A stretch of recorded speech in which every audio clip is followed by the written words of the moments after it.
Great, so the thing I'm going to talk about in the next couple of minutes is going to be the midterm elections. I'm going to talk about what the midterm elections are, why they're important, and have a focus and talk a lot about the 2018 midterm elections. It was a couple of days ago, as of the making of this video. And then I'm going to talk a little bit about the American political system and how it compares to the Danish political system. So, what are the midterm elections? Well, they lie in between the presidential elections, which is every 4th year because the president serves 4-year terms. But it's not the executive branch you vote for in the midterms. It's the legislative, which is the Congress. But it's still important who's the current president, because even though he's not on the ballot, it still shows how popular he is in that at that moment. Okay, so as I said before, the Congress is the one that you vote for in the midterms. The Congress is the legislative branch as in the American political system. And it's a bicameral Congress. It's bicameral, so it's divided in the House of Representatives and the Senate. As you can see here to the left, this represents the House of Representatives, and as you can see, everyone is up for election, and that's because the representatives in the House of Representatives have served 2-year terms. So they are also up for election in the midterms. But on the other hand, we have the senators in the Senate, which serve 6-year terms. But it's only a third of them which is elected every 2nd year. So a lot of them are uncontested. And as you can see here, a lot of the Republican senators are uncontested for this year. This is 2018, by the way.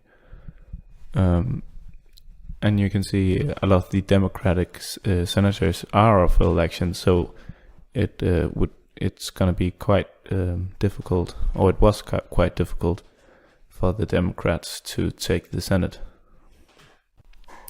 But why are the midterm elections important?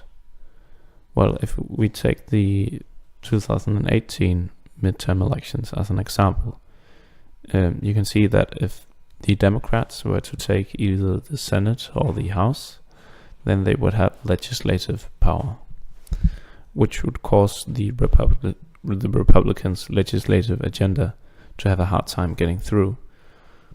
But it's not just bills that could have a hard time getting through. It's also the investigations about Trump.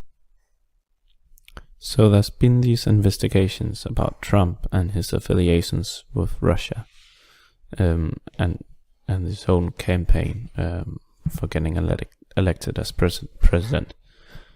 This investigation goes by the name the Mueller investigations. But it's not. If the Democrats were to take this, to have control, then Donald Trump won't be able to stop this investigation. And it's not actually the only investigations they want to go through with.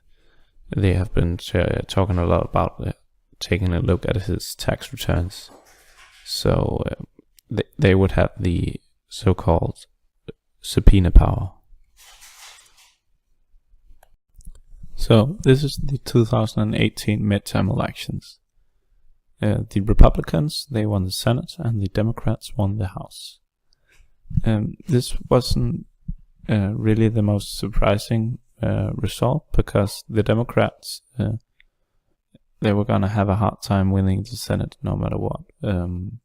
As I said earlier, with a lot of the Senate spots were uncontested, so they had a hard time capturing the new seats. And also because the Senate, there's only 2 senators from each state.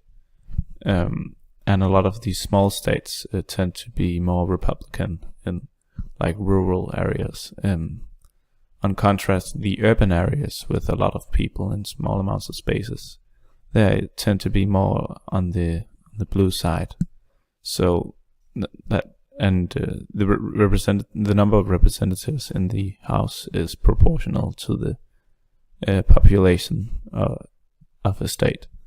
So it's maybe not that surprising that the Democrats had an easier time winning the House compared to the Senate.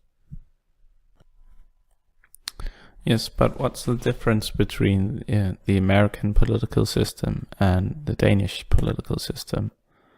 If we look at these stats, you can see that there's a low turnout rate for voters in America compared to Denmark. At 85% in Denmark compared to 49% in America in this midterm election.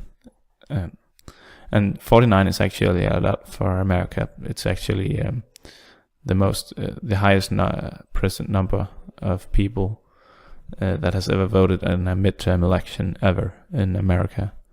So it's really impressive over there, but it doesn't sound that nice in Denmark if only 49% of the eligible voters turn out to vote. But why is it that they don't vote as much? Well, I think it's the winner takes it all system, where like senators, if you take that as an example, there's 2 senators from each state, and if the Republican senator just has the majority, then all the ones that voted for the Democratic or some other party, like their votes doesn't really matter at all. So if you live in a state that is mostly Republican, then you might not even see a point in going down to vote, because your vote really doesn't matter if it's not the one that wins. And maybe you live in a state where it would be kind of weird if it wasn't a Republican or a Democrat or something else. And I also think that's why that America only really has 2 parties. Like you can start another party, but because people don't really want to vote for the others, because then they think that their vote will just not matter. Okay, so I nearly forgot my sources, but remember the last seconds. So here's my bibliography. I hope you enjoyed the presentation. Yeah, bye.